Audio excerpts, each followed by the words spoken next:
শত্রু আপনার সঙ্গে কি খুবই শত্রুতা করছে, পেরে উঠছেন না? তাহলে শনিবার দিন সন্ধেবেলায় করে ফেলুন এই কাজটা। কি করবেন, দিনের বেলায় কলকে ফুল আছে, কলকে ফুলের গাছের পাতাগুলো সরু সরু, একটি পরিষ্কার পরিচ্ছন্ন দেখে একটি পাতা তুলে রাখুন। পাতাটাকে তুলে গঙ্গা জল দিয়ে ধুয়ে মুছে পরিষ্কার করে শুকনো করে রাখুন। সন্ধেবেলায় এই ক্রিয়াটি অবশ্যই করবেন। সন্ধেবেলায় কি করবেন, আপনি সিঁদুর আর তেল দিয়ে একসঙ্গে করে ওই ধূপের কাঠি বা যে কোনো কাঠি দিয়ে শত্রুর নামটা তার উপরে একবার লিখুন। লেখার পরে যদি আপনি গোত্র জানেন, গোত্রটা লিখতে পারেন, যদি না জানেন বাদ দেবেন।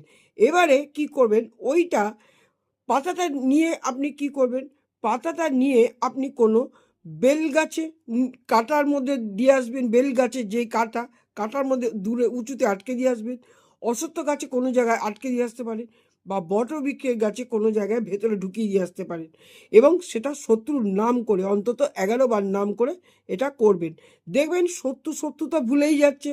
এবারে কি হবে, আপনাকে যেটা করেছিল, যেই ক্রিয়াটি করেছিল, বশীকরণ তন্ত্র বা শ্বসন ক্রিয়া যাই করেছিল, সেটা তার মধ্যে চলে যাবে।